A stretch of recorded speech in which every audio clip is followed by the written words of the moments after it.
Namaku Fikri. Ada suara yang terus memanggilku setiap malam. Bukan dari luar, tapi dari dalam. Ingatan yang tak pernah selesai.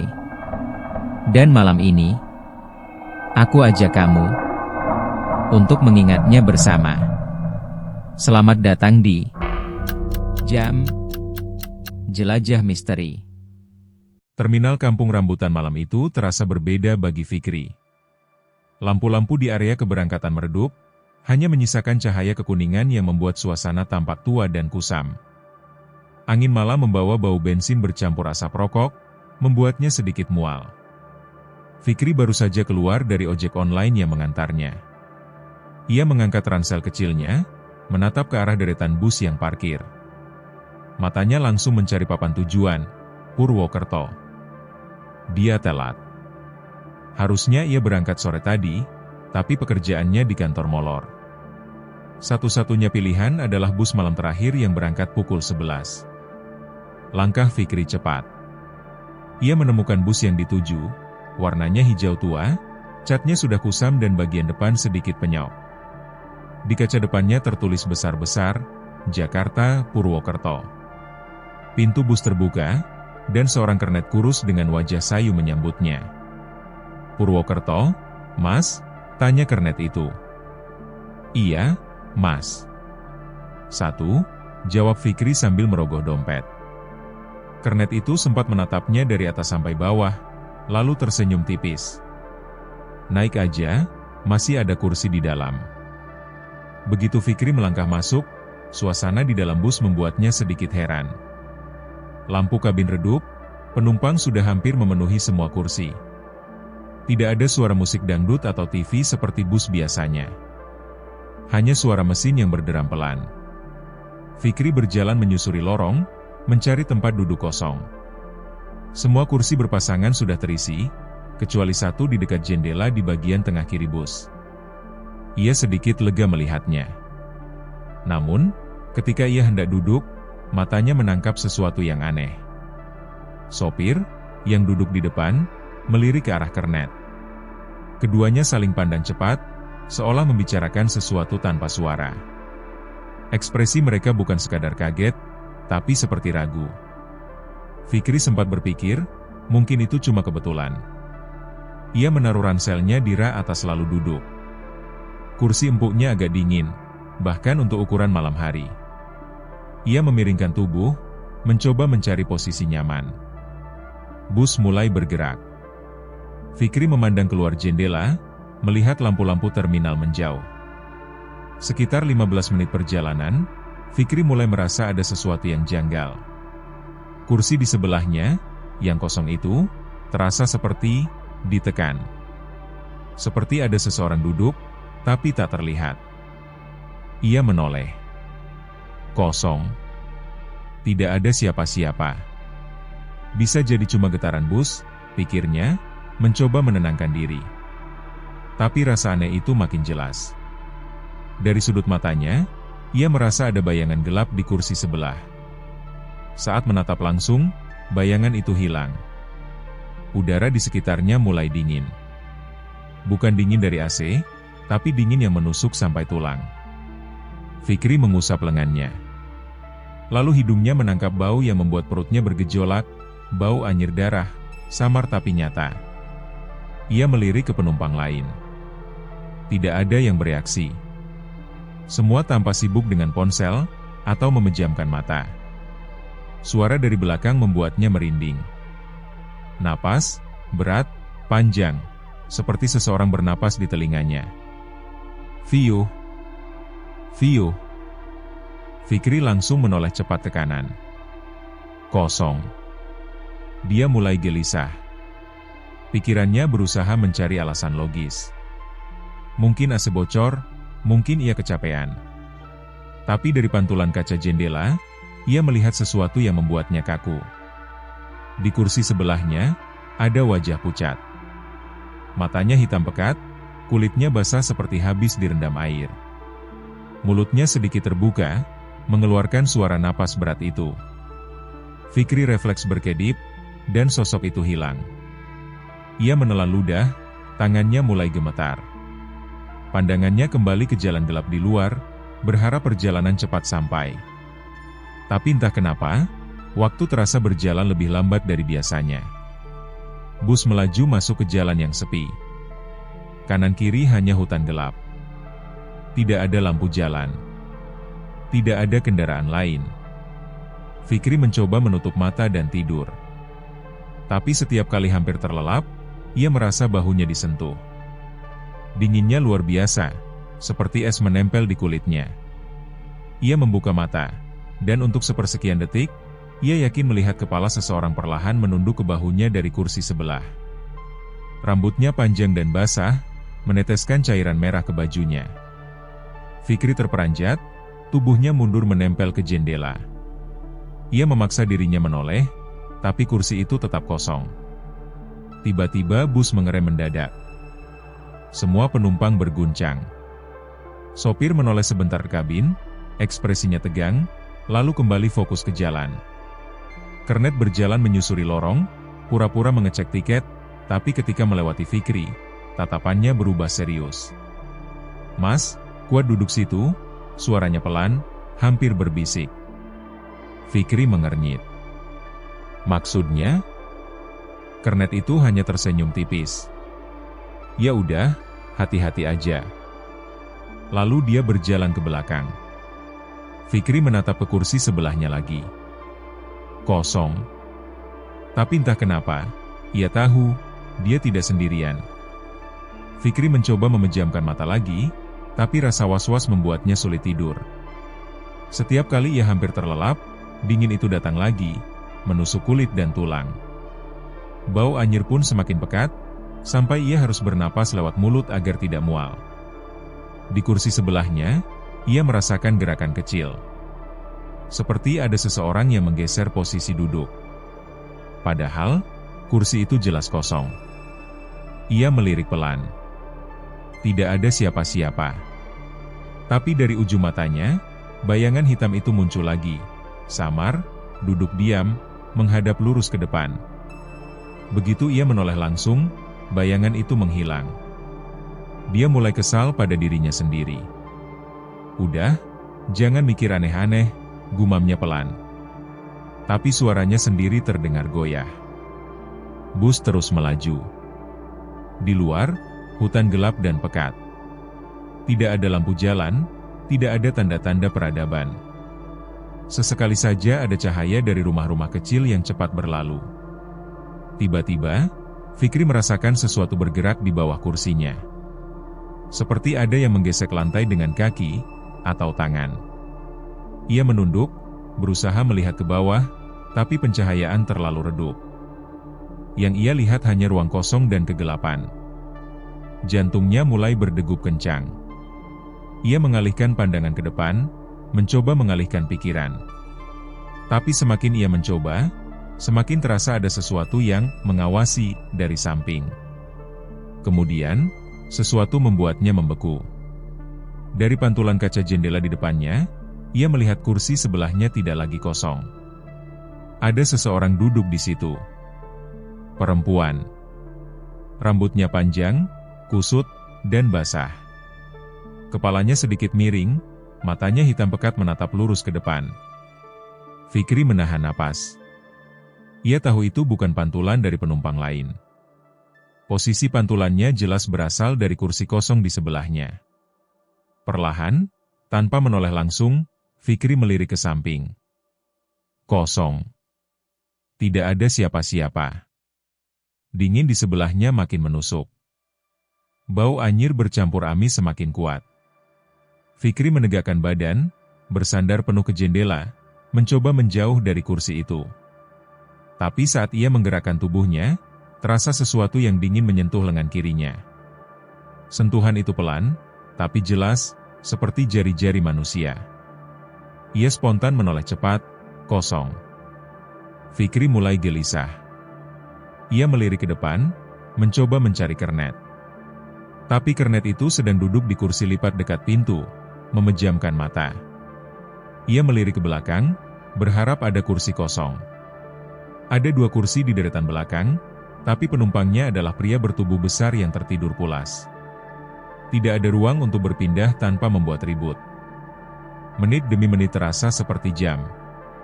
Lalu, dari belakang, terdengar suara aneh. Kruk, kruk, kruk, seperti tulang yang patah atau sendi yang diputar paksa. Suara itu pelan, tapi semakin mendekat. Fikri memberanikan diri menoleh ke belakang. Deretan penumpang terlihat biasa, sebagian tertidur, sebagian memandang ponsel. Tidak ada yang aneh, sampai matanya menangkap satu hal. Di lorong bus, tepat di belakang kursinya, ada kaki. Kaki perempuan, pucat, dengan kulit mengelupas, meneteskan cairan merah ke lantai. Cairannya mengalir pelan di antara lantai yang berguncang. Fikri langsung menoleh ke depan lagi. Napasnya memburu. Ia ingin berdiri, tapi bus melaju terlalu kencang. Lampu kabin bus mendadak mati. Suasana langsung gelap total, hanya cahaya lampu jalan dari kejauhan yang sesekali menyelinap masuk lewat jendela. Beberapa penumpang terkejut dan bersuara protes, tapi sopir tidak bereaksi. Dalam kegelapan itu, Fikri mendengar suara napas berat di telinganya. Sangat dekat. Fiuh, fiuh. Dingin dari kursi sebelahnya semakin kuat, seperti ada es di sana. Lalu, dari sudut matanya, Fikri melihat gerakan pelan, kepala seseorang mendekat ke arahnya. Rambut panjang basah menyentuh pundaknya. Sesuatu yang licin dan dingin menetes ke lengannya. Fikri berani menoleh, dan di sana, wajah perempuan itu ada tepat di depan matanya. Kulitnya pucat membiru, matanya hitam penuh, bibirnya sobek hingga ke pipi, memperlihatkan gigi yang kotor dan jarang. Fikri menjerit, suara teredam oleh deru mesin bus. Ia mundur menempel ke jendela. Beberapa penumpang menoleh, tapi raut wajah mereka datar. Seakan mereka tidak melihat apa-apa. Lampu kabin menyala lagi. Kursi di sebelahnya kosong. Fikri menatap lantai, dan melihat tetesan air bercampur merah di dekat kakinya. Ia buru-buru mengangkat kaki, tapi cairan itu cepat meresap di karpet bus. Kernet berjalan lagi ke arahnya. Kali ini ia berhenti di samping kursi Fikri.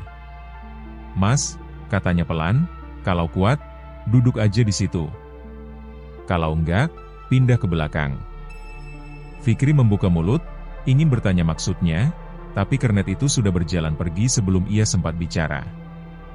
Hatinya berkecamuk. Ia tidak tahu apa yang sebenarnya terjadi, tapi satu hal pasti, kursi ini bukan kursi biasa. Dan ia masih punya beberapa jam lagi di perjalanan, bersama penumpang yang tak kasat mata. Fikri menatap keluar jendela, mencoba mengabaikan rasa tidak nyaman yang terus mengganggunya sejak bus meninggalkan rest area.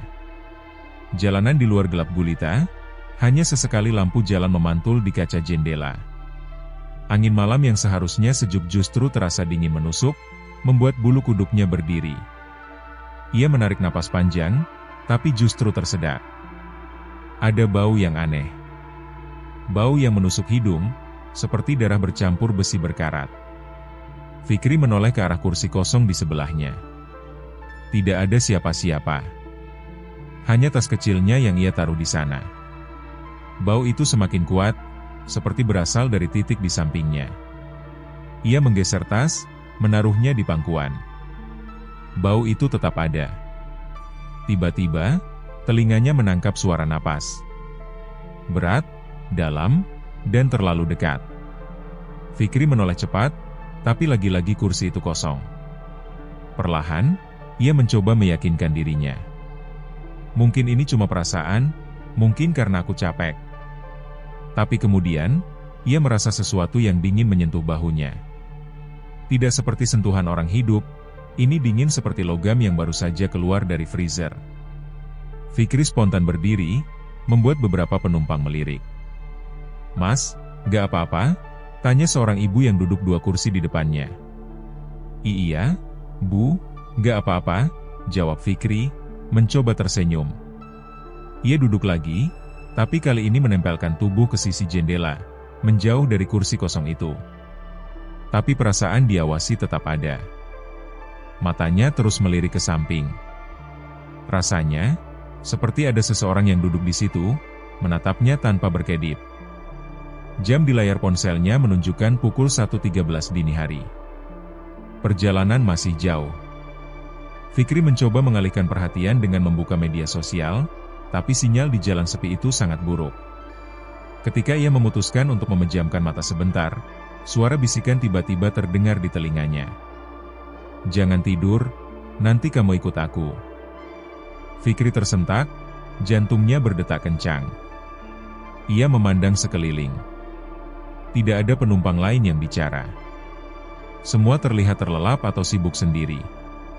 Kernet yang duduk di kursi lipat dekat pintu depan tanpa sesekali melirik ke arahnya, ekspresinya kaku. Seolah ia tahu sesuatu tapi memilih diam. Fikri memberanikan diri. Saat Kernet berjalan ke arah belakang bus untuk memeriksa penumpang, ia menahan lengannya. "Mas, kursi ini, nggak ada apa-apa kan?" tanya Fikri sambil menunjuk kursi kosong di sebelahnya. Kernet terdiam beberapa detik, lalu memaksakan senyum tipis. "Udah, Mas, tidur aja. Gak usah mikirin." Itu sama sekali tidak menenangkan. Ketika Kernet kembali ke depan, Fikri menunduk, mencoba mengatur napas. Namun, ia sadar, ada bercak merah samar di ujung kursi sebelahnya. Ia ragu, tapi jari tangannya secara refleks menyentuhnya. Lengket. Bau anyir darah itu makin kuat. Lampu kabin bus berkedip sebentar. Dalam kilasan cahaya redup itu, Fikri melihat sesuatu. Sosok pucat duduk di sebelahnya, kepala miring, rambut basah menutupi sebagian wajah. Di lehernya, ada luka menganga yang masih mengucurkan darah gelap. Fikri menahan napas, memejamkan mata rapat-rapat. Saat lampu kembali normal, sosok itu hilang. Tapi kursi itu kini benar-benar basah di bagian dudukan, seperti habis disiram air atau darah. Bus terus melaju, masuk ke jalanan yang semakin sepi. Di luar, hanya ada pepohonan dan kabut tipis. Fikri ingin pindah kursi, tapi semua sudah terisi. Satu-satunya kursi kosong, hanya kursi di sebelahnya itu. Saat ia mulai berpikir untuk berdiri dan berdiri saja di lorong, sopir tiba-tiba mematikan musik dangdut yang sedari tadi diputar pelan. Keheningan mendadak membuat semua suara kecil terdengar jelas. Termasuk, suara lirih yang kini terdengar dari kursi di sebelahnya. "Dulu aku juga mau pulang, tapi mereka nggak biarin aku sampai rumah." Fikri menggigit bibir, mencoba menahan rasa takut. Tangannya gemetar saat meraih botol minum. Tapi sebelum ia sempat meneguknya, ia merasakan sentuhan dingin itu lagi di bahunya. Kali ini lebih keras, seperti cengkeraman. Ia membeku. Perlahan menoleh. Kosong.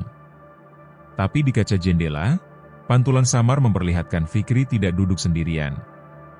Fikri memandangi jalanan yang terus berganti di luar jendela. Lampu-lampu jalan mulai jarang terlihat, digantikan kegelapan pekat yang hanya diterangi sorot lampu bus. Jam di pergelangan tangannya menunjukkan pukul 2.17 dini hari. Seharusnya, kalau sesuai jadwal, mereka sudah hampir sampai terminal Purwokerto. Tapi dari papan penunjuk jalan yang sempat ia lihat beberapa menit lalu, bus ini justru menuju arah yang sama sekali berbeda. Fikri mulai gelisah.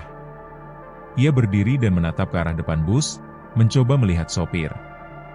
"Pak, ini, rutenya kemana ya?" tanyanya pelan. Sopir tidak menjawab.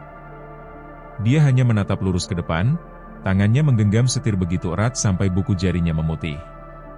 Kernet yang tadi ramah kini duduk di kursi lipat di dekat pintu, menunduk, bibirnya bergerak seperti berbisik, entah berdoa atau menggumam sesuatu yang tidak bisa Fikri dengar. Suara napas berat di sebelah Fikri kembali terdengar. Kali ini jelas, panjang, dan terasa seperti tepat di telinganya. Perlahan, dia menoleh. Kursi itu masih kosong. Tapi kain joknya tampak sedikit robek, seperti ada sesuatu yang menggaruknya dari dalam. Bau anyir darah makin menyengat, menusuk sampai membuat perutnya mual. Beberapa penumpang lain mulai menunjukkan gelagat aneh. Seorang ibu paruh baya duduk kaku dengan mata melotot ke depan. Tangannya mencengkeram tas erat-erat. Pemuda di kursi belakang Fikri bergumam pelan, seolah berbicara pada seseorang yang tidak terlihat. Lampu di dalam bus mulai berkedip. Setiap kali lampu padam sesaat, Fikri sempat melihat siluet samar, seperti tubuh kurus dengan kepala miring, duduk di kursi sebelahnya. "Siapa?" bisik Fikri, tapi suaranya nyaris tidak terdengar. Lampu menyala lagi. Kursi itu kosong. Bus terus melaju melewati jalan yang makin sempit. Pohon-pohon besar menjulang di kedua sisi, dahan mereka merunduk seperti ingin meraih bus yang lewat. Tiba-tiba, terdengar suara berat dari kursi sebelah. "Kau, mau turun di mana?" Fikri terpaku. Suara itu dingin, serak, dan tidak berasal dari penumpang manapun yang terlihat. Dia menoleh cepat, dan kali ini, kursinya tidak kosong. Di sana duduk seorang pria muda dengan wajah pucat membiru. Matanya merah menyala, darah menetes dari pelipisnya, dan lehernya bengkok pada sudut yang tidak wajar. Pakaian yang dikenakannya compang-camping, masih basah seperti habis diguyur hujan, tapi dari celahnya keluar aroma darah dan tanah basah. Fikri terlonjak mundur sampai menabrak kursi belakangnya. Beberapa penumpang menoleh sekilas, tapi seperti tidak melihat apapun. Pria itu tersenyum miring. "Kursi ini bukan untuk orang hidup." Fikri bangkit berdiri, ingin pindah tempat duduk, tapi bus tiba-tiba melambat. Sopir menoleh sedikit, menatap Fikri melalui kaca spion. Tatapannya kosong, tapi bibirnya bergerak. "Duduk kembali." Sudah terlambat. Lampu bus mati total. Hanya cahaya bulan yang masuk dari jendela, membuat semua terlihat pucat. Saat lampu menyala lagi, Fikri mendapati penumpang-penumpang lain kini menatapnya bersamaan. Matanya membesar. Mereka, semua wajahnya berubah pucat, bibir membiru, sebagian ada yang berlubang di kepala, ada pula yang kepalanya separuh hancur. Seperti korban kecelakaan bus. Kernet bangkit dan berjalan pelan ke arah Fikri. "Mas, tahu nggak ini bus kemana?" tanyanya dengan nada datar. Fikri mundur, menabrak kursi. "Ke Purwokerto, kan?" Kernet tersenyum aneh. "Bukan. Ini bus terakhir. Tujuannya, sama sekali bukan terminal." Udara di dalam bus mendadak dingin menggigit. Jendela mulai berkabut dari dalam, dan di kabut itu, Fikri melihat pantulan wajahnya, tapi bukan dirinya. Wajah itu lebih pucat, matanya kosong, dan ada bekas darah di pelipis. Bus semakin cepat, meski jalanannya menurun tajam. Dari kejauhan, Fikri melihat sesuatu seperti gerbang besar hitam, berdiri di tengah hutan. Pria di kursi sebelahnya, yang tadi hilang, kini duduk lagi, menatap Fikri tanpa berkedip. "Sudah siap?" Fikri mengguncang kepalanya. "Siap apa? Aku mau turun. Berhentiin bus ini." Tidak ada yang menjawab. Hanya suara mesin yang meraung keras dan napas berat di telinganya. Saat bus melewati gerbang hitam itu, Fikri merasakan seluruh tubuhnya berat, seperti ditarik ke bawah. Pandangannya berkunang-kunang. Penumpang lain satu persatu memejamkan mata, tapi senyum mereka terlalu lebar. Lalu semuanya gelap. Fikri berdiri di lorong bus yang kini bergerak semakin kencang. Jalanan di luar jendela sudah tidak lagi terlihat seperti jalur menuju terminal Purwokerto. Tidak ada lampu jalan, tidak ada bangunan, hanya gelap pekat yang berkelebat. "Pak! Ini kemana?" Fikri berteriak, mencoba menahan tubuhnya yang terhuyung karena guncangan bus. Sopir di depan tidak menjawab. Bahunya kaku, kepalanya menatap lurus ke depan. Kernet berdiri di dekat pintu depan, tapi wajahnya tampak pucat, seakan sedang menahan ketakutan. Penumpang lain duduk diam, beberapa dengan kepala tertunduk, beberapa menatap keluar jendela. Tidak ada satupun yang menoleh ke arah Fikri, bahkan ketika dia berteriak.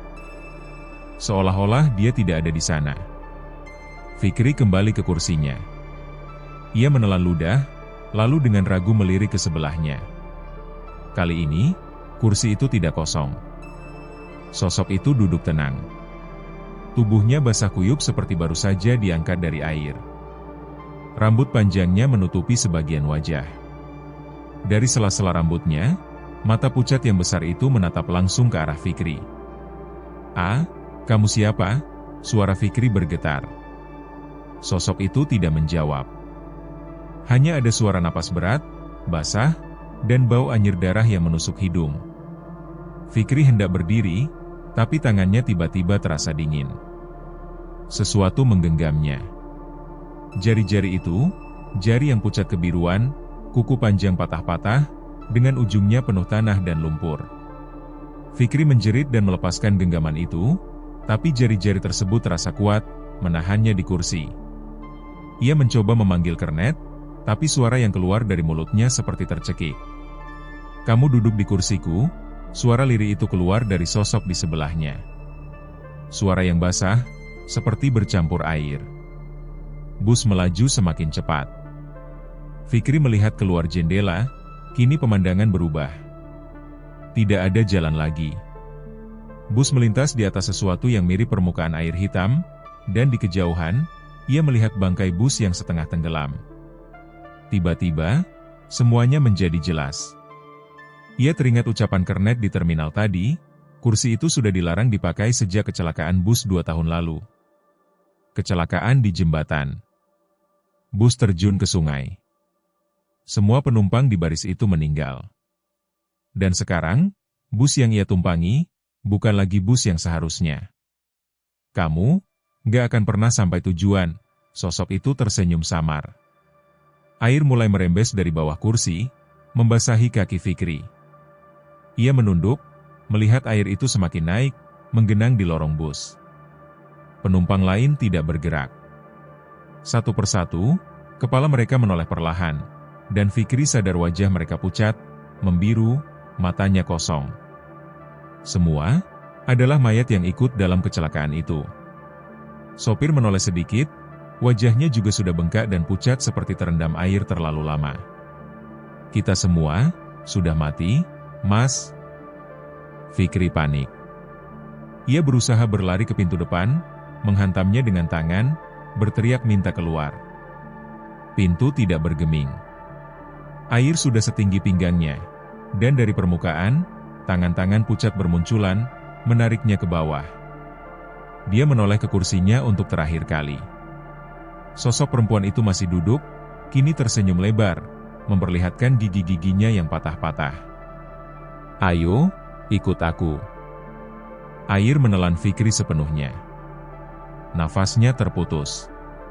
Suara bus, suara mesin, semuanya menghilang. Fikri terbatuk, membuka mata. Ia duduk di kursi bus, tapi suasana berbeda. Bus itu kosong, gelap, dan penuh lumpur di lantai. Bau busuk memenuhi udara. Dari jendela, ia melihat dirinya melewati jembatan tua yang rusak, jembatan tempat kecelakaan itu terjadi. Sosok perempuan itu berdiri di lorong, memandangnya. "Sekarang, kita sampai." Fikri berteriak, tapi suaranya hilang. Dan bus itu, perlahan, meluncur turun ke dalam air hitam di bawah jembatan. Di pagi hari, di Terminal Purwokerto, seorang petugas terminal menerima laporan dari Kernet bus malam. "Pak, semalam, kursi nomor 13 lagi-lagi ada penumpangnya," ucapnya dengan wajah pucat. Petugas itu menggeleng, "Udah kubilang, kursi itu kosong. Kalau ada yang duduk di situ, dia nggak akan pernah sampai sini." Kernet hanya menatap kosong ke kejauhan. Di tangannya, ia memegang sebuah liontin kecil berwarna perak, masih basah kuyup, yang katanya ditemukan di kursi tersebut. Itulah akhir perjalanan Fikri.